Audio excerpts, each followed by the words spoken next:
Hi, my name's Zoe, and this is my video all about Cambodia. I traveled there for about 1 week, and I just wanted to share what it was like, the kind of things that you can see in that 1 week, and I guess how much it was and everything. The most touristy thing in Cambodia is probably Angkor Wat, and because of that, that's where a lot of people start at Siem Reap or Siem Reap. I always say it wrong. So that's what I did. I had 2 nights there so I could see Angkor Wat and then also see a little bit of the town and the markets as well. So you can buy a 1 day pass to see Angkor Wat for just 37 US dollars, which is like a lot when you're backpacking and traveling on the cheap, but it is incredible and you can spend a whole day there. If you have like tons of money, you can pay like 60 something US dollars and then you can do like a 3 day pass to really see it all. But it really depends how cheap you want to travel for. Like sometimes that just isn't really an option. So a lot of people end up going at sunrise, which I would definitely recommend. What you have to do is organize a tuk-tuk driver to have you for the entire day. So we found one the day before, and we had a group of 4 of us. I think we ended up spending 6 or 7 US dollars each, and this guy would pick us up before sunrise, take us to the ticket place to buy our tickets, and then he would take us to Angkor Wat. And he stayed with us probably for about like 5 hours. So about lunchtime, we got dropped back off, and that was like enough. We went in.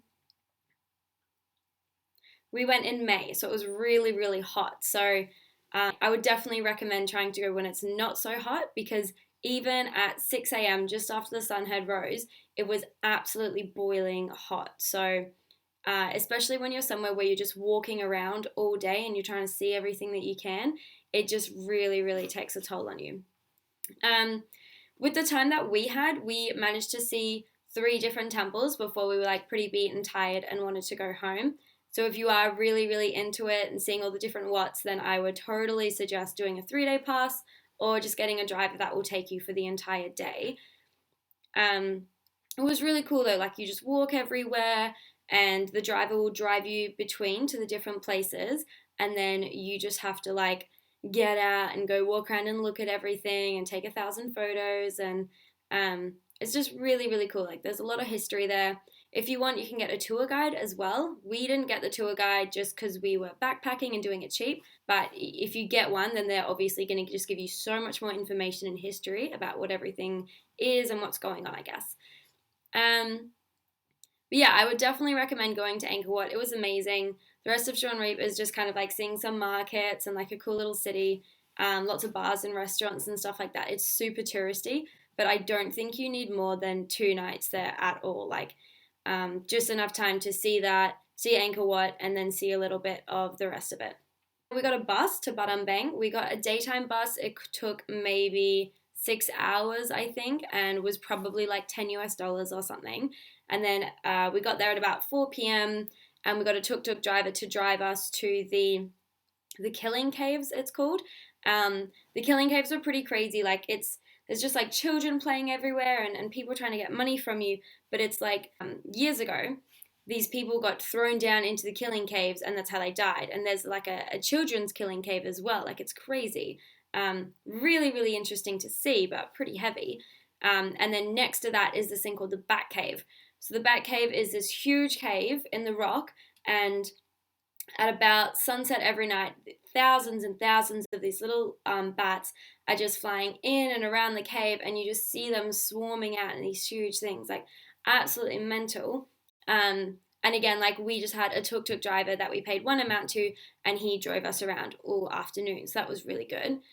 But Bang, there's not really anything to see there except for the Killing Caves and the Bat Cave. So personally, I wouldn't spend more than 1 night there, but each to their own.